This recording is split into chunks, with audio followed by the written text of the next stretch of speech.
Hey, what's up YouTube? This is tcgsam here, and in today's video, I have a tier list for the best decks in the new Chaos Origins format. I'll be going over all the decks that get new support from the set, as well as some of the most popular decks that we have in our current metagame, and I'll be giving my thoughts on how I think they'll be doing in the upcoming metagame. Before we start, keep in mind, first of all, of course, this is just my opinion, and this was recorded at the start of the format, so things may change as the meta develops, but these are just my initial thoughts. I also didn't want to cover every single possible viable deck, so if you feel like I missed something important, then leave it in the comment section below. But without any further ado, let's hop straight into it, starting with the new decks in Chaos Origins, as well as the decks that get new support there. The first one is going to be Angelechy. I think Angelechy is a interesting archetype. Obviously, everyone's talking about their new trap card, the opening to E4. I think that's a pretty cool concept for a hand trap. I don't think the deck does like that much. Their cards are not bad by any means, but I feel like the deck's like central game plan is still kind of lacking. Your general game plan is going to be setting up your guys in the back row, have like the king that floodgates your opponent out from using like monster effects, have like the other guys on there to protect him or something like that.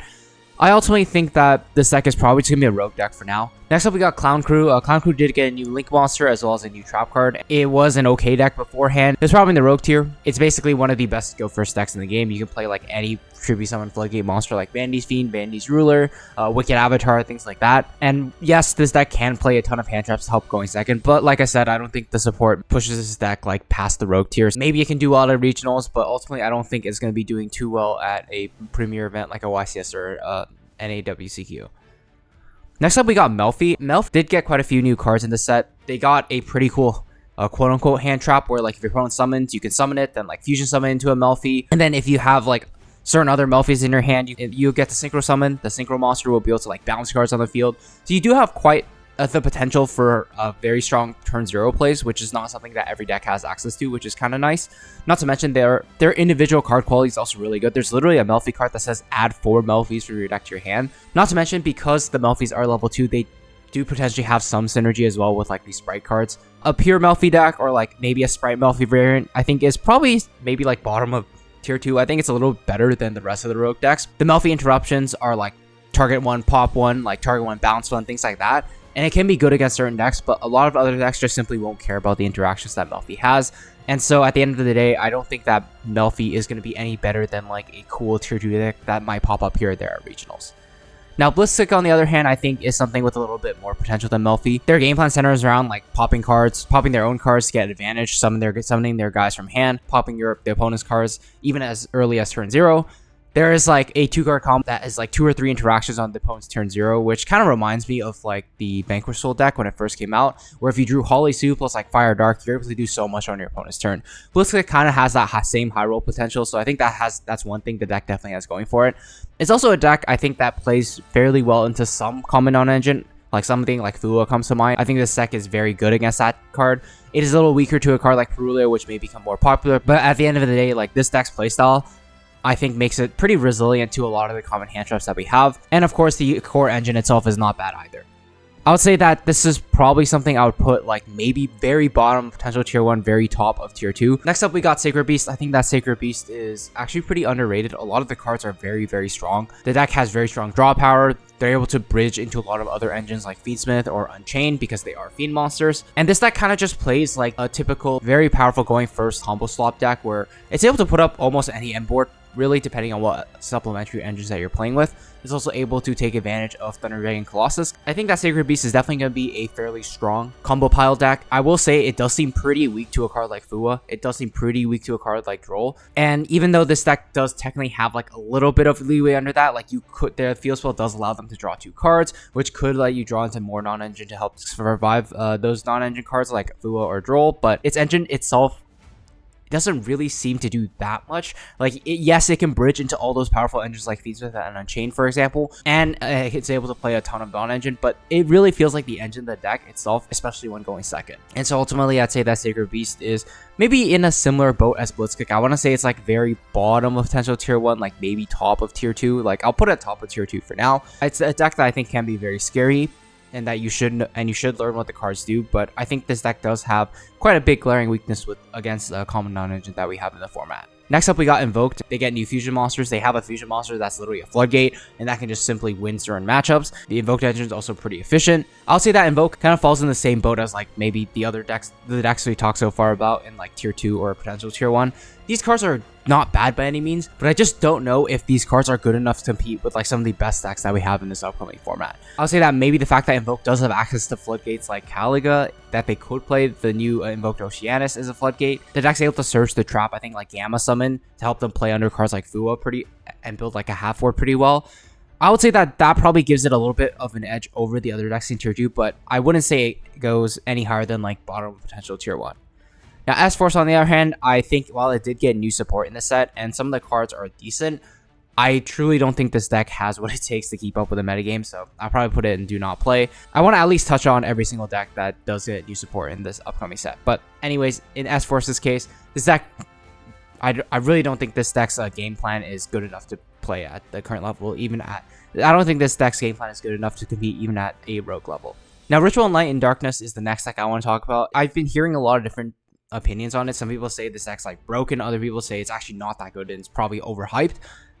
In my opinion, I would say that this deck is sort of a meta call. It does depend on how the format's going to shape up overall. So maybe let's start with like the things that it has going for it. First off, its engine is very efficient. It's able to generate a ton of resources, a ton of follow-up. Its end board can be kind of annoying to deal with because the monsters are unaffected. They do get a lot of recursion as well, so they always have enough follow-up to kill you on the third turn if they do get there.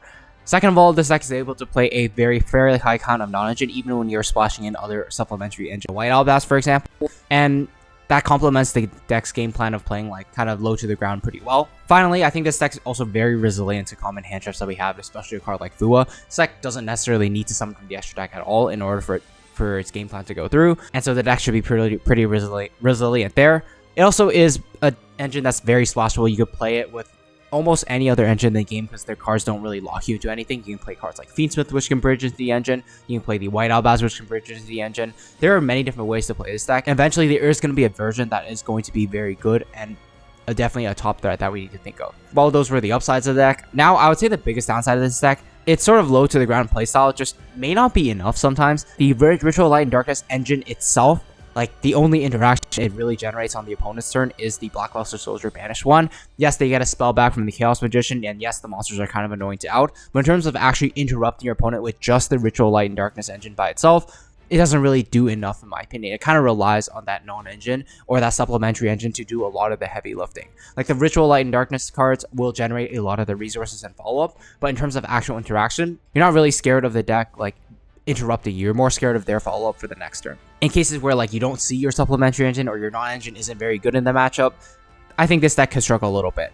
So that was pretty much a long-winded way of saying I think that this deck is not necessarily going to be one of the best decks that we have in this upcoming format, but I do think it's still a deck that should be on everyone's radar. I'll probably put it like top potential tier 1. I think it just needs a bit of a meta shift for this playstyle to be particularly good. And then for the last new deck that we are getting from the set, that's going to be Phantom Knight. So Phantom Knight does get quite a few cards that are really good. They do get new starter, they get new extenders. The old Phantom Knight cards are not bad by any means. A card like Rusty is still pretty insane. I'm fairly sure there's a combo with this deck somewhere where you can like just FTK your opponent with like Kali Yu-Gi-Oh, for example, with like some sort of rank up combo.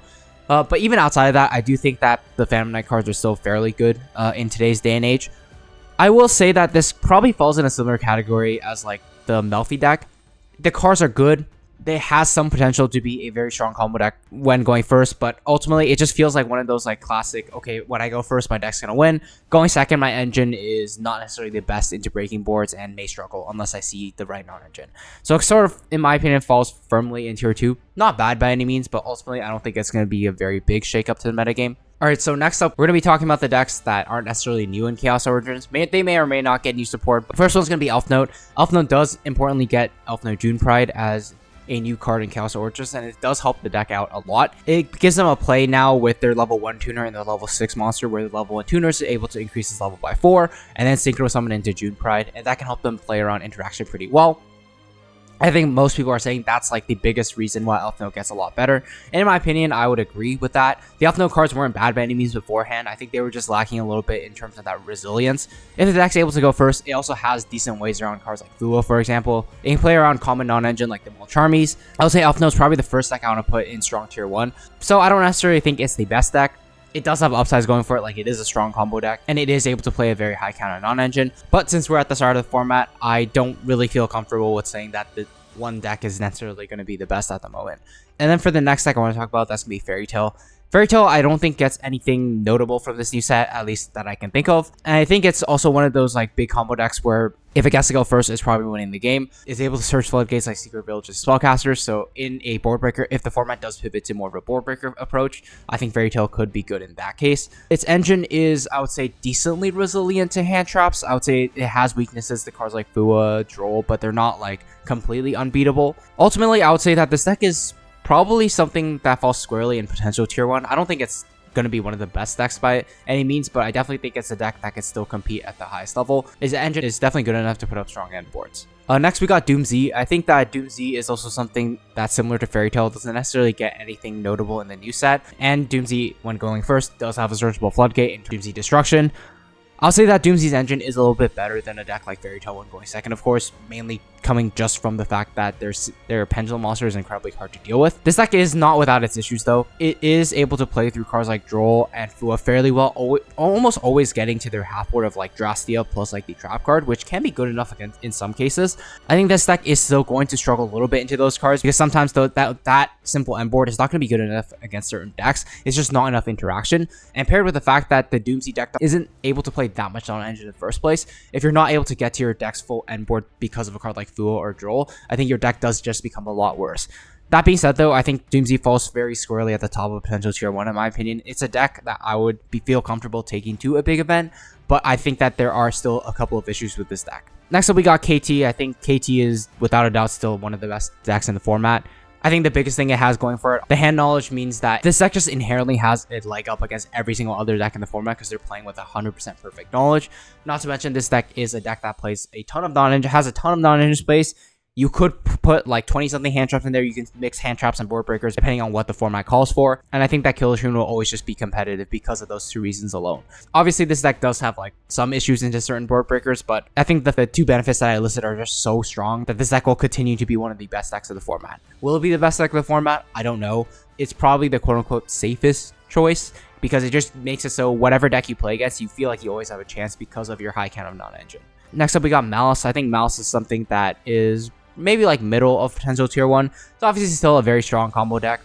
I think the biggest thing that Malice has going for it is it's able to play the best non-engine in the game, being Dominus Impulse. It can play cards like Dominus Spark. I also don't think this deck gets anything new from the Chaos Origin set, but it then again doesn't really need anything else in my opinion. I think that Malice is definitely still going to be a very solid deck. Not the best by any means, but still competitive against every single other deck in the format. Next up, we're going to talk about Yummy. I think Yummy is something that a lot of people have just forgotten about. I would say this is a deck that struggles very hard against a deck like Cool Tune. I don't really think Yummy has much of a chance when going up against Cool Tune, unless they see like literally the perfect hand of like breakers and engine. Outside of that, Yummy is still a very good deck when going first. You're able to splash in engines like the Feast engine to raise the ceiling of the deck significantly. Even though Yummy does have its issues, I would say it's a very solid tier 2 deck. It can be scary if it's able to go first, but I think it is noticeably worse than all the decks that I had above it. It has a few more issues, like I said. It's a very problematic Cool 2 matchup, and it does seem pretty weak into a card like Fulos as well. Next up, we got Mitsu. I would say that Mitsu is still going to be a very good deck. It's also a deck like Ritual Light and Darkness that plays very low to the ground. But I would say that Mitsurugi maybe has a little bit more going for it because their main end board is pretty much always going to have Murakumo plus a very strong follow-up plus the Trap card, which honestly a lot of decks already are going to struggle with just because of how strong a card like Murakumo is. Not to mention, Mitsu is also able to play some of the best non-engine in the game. Similar to Malice, is able to play cards like Shifter, is able to play cards like Impulse, and these cards can single-handedly carry games against some of the best decks that we have right now. So for all those reasons, I would say that Mitsu is still definitely going to be one of the best decks that we have in the format. I don't know if it's going to necessarily be a strong tier 1 deck. It's definitely a deck that I would also feel is kind of one of the safer choices to be going up into this upcoming format, similar to a deck like Killer Tune. You should have a fairly high count of non-engine to always have a chance against whatever deck you're playing, and the deck's end board is pretty good into pretty much every single deck that we have out here. Next up, we got Sky Striker. I would say that Striker, I feel like really thrives in a format where there aren't those like FTK combo decks, like for example Power Patron, or decks like Fairy Tale Death Search, Secret Village. This deck is very good at breaking boards with like its engine, with spell board breakers. So I think if we enter a format where the end boards are susceptible to being broken by those cards, Striker could be pretty good. That being said though, I think that Striker is a deck that may struggle against like certain matchups. For example, like Doomsday, it can just be completely flooded out by like the Doomsday trap card. It's also a deck that's pretty weak to a card like Drone Lockbird that I think is still going to be pretty popular in this format. So while I don't think this deck is bad by any means, I don't think it really goes any higher than like bottom-ish of potential tier 1 in my opinion. I think this is still going to be a very specific meta call. It can be very good against certain decks, but I think against other decks it is going to struggle quite a bit. And in general, into a format where it's pretty wide, I think it can be kind of hard to build a deck like Sky Striker because this deck does really benefit from being able to target like very specific matchups. Next deck we're going to talk about is going to be Radiant Typhoon. I'll say that Radiant Typhoon is probably like very top of tier 2, bottom of potential tier 1. Similar to the other decks in tier 2, I don't think these decks are bad by any means, but I just ultimately think that they're just slightly behind all the other decks above it in one way or another, and Radiant Typhoon sort of falls in that same boat.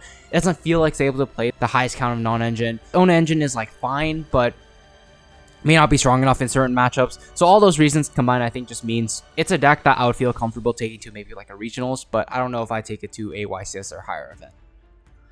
Now, Brandon, on the other hand, I think is going to be one of the best decks I have in the upcoming format. Is it going to be the best deck? Like, is it going to be better than these? I don't know. Not only does Brandon get the new Sword Soul Synchro, which significantly increases its turn 1 consistency, it also gets access to Pharah, and I think this deck is one of the best decks to take advantage of a card like Pharah.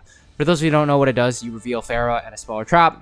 Your opponent basically can't respond to that spell or trap when it's played, and when it's sent to the graveyard by spell or trap effect, you like summon it back from the grave and then steal one of your opponent's monsters. Because Brandon has so many cards like Brandon High Spirits, Brandon Opening, that send away monsters via a spell effect, I just think that Brandon is able to take full advantage of like one of the most underrated cards that we have in this upcoming set. Not to mention the Brandon engine is also going to match up pretty well into Killer Tune. In the current format, even like Brandon has a fairly solid KT matchup. If KT continues to be one of the best decks of the format, I think Brandon could also thrive. I would say my biggest issue with Brandon, and the reason why I don't think it can definitively be the best deck, is it is a deck that really likes to play breakers, and it doesn't really feel good to play a high count of hand traps, and that can be problematic in certain matchups where like the combo deck is able to go first and set up a very big unbreakable end board that the Branded deck like isn't able to play through, especially if the end board doesn't necessarily lose to a card like Super Poly either. So Brandon's not without its issues, but ultimately I still think it's going to be one of the best decks that we have in this upcoming format for sure. Next up, we got Power Patron. I think Power Patron is similar to a deck like Fairy Tail or Doomsday. If it goes first, end board is super powerful. I'm not even talking about the Power Patron in terms of playing like Lechery and Goliath or Sloth. I personally think that combo is not very good. It does lose to quite a lot of cards like Kaijus and Lava Golem that people are playing. If you play like the old Baguska board, that board literally loses to a single copy of Impermanent and Normal Summon. So I don't think that version of Power Patron is necessarily going to be good. The more quote-unquote generic version of Power Patron, which just sets up like a generic end board with like Non-Finito, the Trap, IP, cards like Varudris, I think that version can be good. It's a deck that's able to maybe play the highest number of Omni Negates in the format, which can be pretty good against certain matchups, and it can be really good against people who are still choosing to play board breakers. But I would say the biggest weakness of this deck is that it is going to struggle into a card like Fua a lot. It just doesn't really have a great end half board that you can end on. You're going to really rely on drawing your non-engine in order to keep playing through that. So for that reason, I can't really put it any higher than potential tier 1, but it's definitely a scary deck that I think you still need to watch out for. And finally, we got Draco Tail. In my opinion, I just think that Draco Tail is basically just doing most of what Brandon is doing, but also adding on extra power that the spells give you. They're also making it so you're able to consistently get your end board a lot more often with like the extra trap cards. It has the same benefits as Brandon, where I think its engine is good enough to play through a lot of boards. If you just resolve a fusion spell, a lot of decks are just going to explode. Like they're not going to be able to deal with a card like Malulu or Pan, non-targeting deal with their cards. I'll say it is a little bit, maybe slightly worse than Brandon, because some of the Draco Tail cards can be a little bit awkward if you don't see like the right combination of fusion outlets. Like if you see a card like Urgla or Pan in your hand, for example, just without a good way to fuse, it just feels really bad. But other than that, I truly think that Draco is still one of the best decks that we have in this upcoming format. Definitely top 10 for sure. Maybe not top 5, just a little bit outside top 5, but it is a deck I think has a lot of potential to break boards with just its engine alone, because I think people have forgotten how strong a card like Pan, Urgla, and Malulu are when going second, just non-targeting removing a card on the field. Not to mention Arthalion is still obviously a very strong card. Being able to loop monster hand traps can also be very good in certain matchups too. And because it has most of the aspects of the Branded grind game already, I truly think that there's a lot going for this deck, and it's a deck that you still should have on your radar. So that's going to do it for this tier list. Let me know what you guys thought about in the comment section below. Again, keep in mind that these are just my initial thoughts at the start of the format. These could change as the format progresses. If you feel like I missed any deck, leave it in the comment section below. I'll probably include it in my rogue deck tier list, which I'll come out with a little bit later in the format once we see how the format develops. Before I end off the video, I also want to ask you guys to please consider subscribing to the channel if you found this content helpful. I'm trying to hit 15,000 subscribers by the end of 2026, and it would mean a lot to me. It may not mean anything to you, just subscribe, but it helps keep me motivated to keep posting more videos like this in the future. Also, before I end off, I just want to give a quick shout out to Card Trader, an online marketplace for singles, sealed product, and like card supplies. You can check them out using my link in the description below, and use code tcgsam for 5% off your entire order while helping to support the channel. But with all that being said, I just want to thank you guys so much for watching, and I will see you guys in the next one.